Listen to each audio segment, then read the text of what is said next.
সিলেটের নদ নদীর পানি কমতে থাকলেও ভোগান্তি কমছে না পানিবন্দী লাখ লাখ মানুষের। চরম কষ্টে দিন কাটছে তাদের। সুরমা ও কুশিয়ারা নদীর পানি কিছুটা কমলেও এখনও বিপদসীমার ওপর দিয়েই বইছে। সিলেট নগরীর বিভিন্ন সড়ক থেকে পানি নামতে শুরু করেছে, তবে নিচু এলাকার বাড়িঘর এখনও জলমগ্ন। কোম্পানিগঞ্জ, গোয়াইনঘাট, জৈন্তাপুর ও জকিগঞ্জেও বন্যা পরিস্থিতির কিছুটা উন্নতি হয়েছে, তবে এখনও জেলার ৯ লাখেরও বেশি মানুষ পানিবন্দী অবস্থায় রয়েছে। বাড়িঘরে পানি ঢোকায় চরম ভোগান্তি পোহাতে হচ্ছে বাসিন্দাদের। সুপেয় পানি ও খাবার সংকট দেখা দিয়েছে দুর্গত এলাকায়।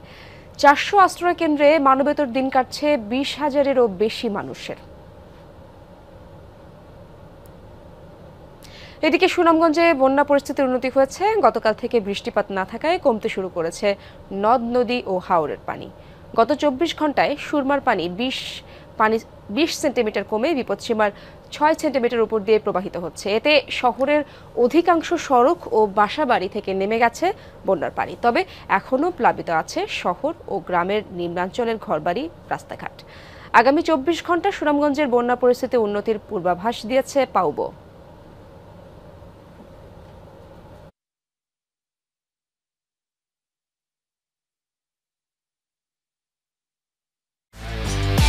একমাত্র ওয়ালটন এসি দিচ্ছে ১ বছরের রিপ্লেসমেন্ট গ্যারান্টি এবং কম্প্রেসারের ১০ বছরের গ্যারান্টি। দর্শক, বন্যা পরিস্থিতির আরো খবরাখবর জানবো সহকর্মীদের কাছ থেকে। শুরুতেই যাচ্ছি সিলেটে, সেখানে আছেন আমার সহকর্মী মাহবুবুর রহমান রিপন।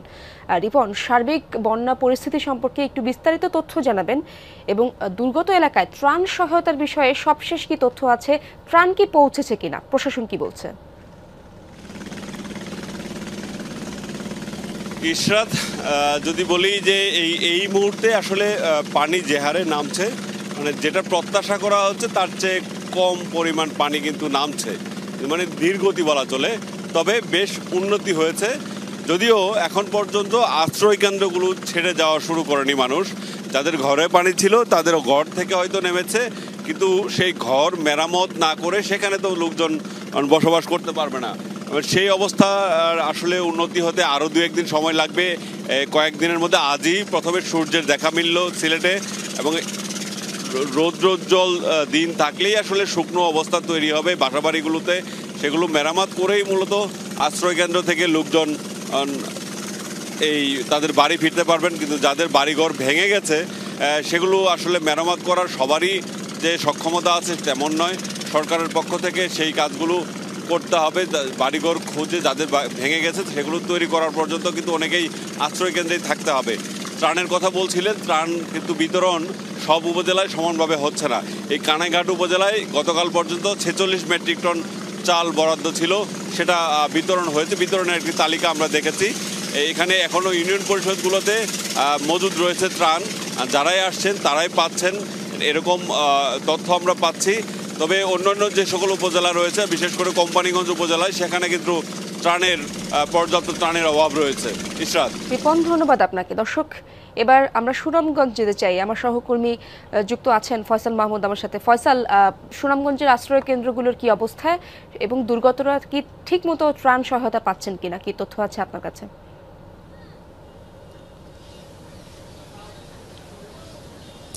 ইশরাত, বন্যা শুরুর পরপরই অনেকেই আশ্রয় কেন্দ্রে গিয়েছেন। সরকারের পক্ষ থেকে যে সকল আশ্রয় কেন্দ্র নির্ধারণ করা হয়েছিল, প্রস্তুত রাখা হয়েছিল, সেগুলোতে কিন্তু প্রায় ২০,০০০-এর মতো সুনামগঞ্জের বিভিন্ন উপজেলার যে সকল উপজেলা বন্যা কবলিত ছিল সেই সকল উপজেলার মানুষজন সেই সকল আশ্রয় কেন্দ্রে গিয়েছেন। তবে আসার কথা হচ্ছে গতকাল বৃষ্টিপাত না হওয়ায়, এখন পর্যন্ত ভারী বৃষ্টিপাত না হওয়াতেই কিছু কিছু মানুষজন তাদের বাড়ি ঘরে ফেরার চেষ্টা করছেন, যদিও এখনো অনেক এলাকায় পানিতে ডুবে আছে, জলমগ্ন অবস্থায় আছে। আমরা যে আশ্রয়ন প্রকল্পে আছে সেটি সুনামগঞ্জের বিশ্বমপুর উপজেলার শেখ মুজিব পল্লী বলা হয় এই আশ্রয় কেন্দ্রটিকে। আমরা এখানকার বাসিন্দাদের দেখছি, তারাও কিন্তু আশ্রয় কেন্দ্রে ছিলেন, সেখান থেকে তারা আজকেই অনেক ফ্যামিলি এসেছেন তাদের বাড়িতে, যেহেতু পানি নেমে গেছে এরই মধ্যে। এই আশ্রয় কেন্দ্রটি গত বেশ ৪-৫ দিন যাবৎ পানির নিচে ছিল। আমরা এখানে অনেকেই আছেন, একটু আপনাদের সাথে কথা বলতে চাই। আপনারা কি অবস্থার মধ্যে আছেন, একটু আপনাদের সাথে কথা বলতে চাই। আপনারা কোথায় ছিলেন এতদিন? আমরা স্যার রাস্তার মাঝে আছিলাম, মানে আপনার যে ওরাবাইন্দিয়া রাস্তার মাঝে আসছিলাম আর কি। পানি আসছিল আপনার, এই যে এই পর্যন্ত পানি আসছিল, আপনার পানি দাগ আছে। আর সবাই বাড়ি করছে আর কি। আপনার রান্নার কোনো ব্যবস্থা ছিল না। আপনার আমরা খাওয়াবো আজকে 3 দিন ধরে খানি নাই, আজকে বাসা বাড়ির মাঝে মানুষ আসছে আর কি।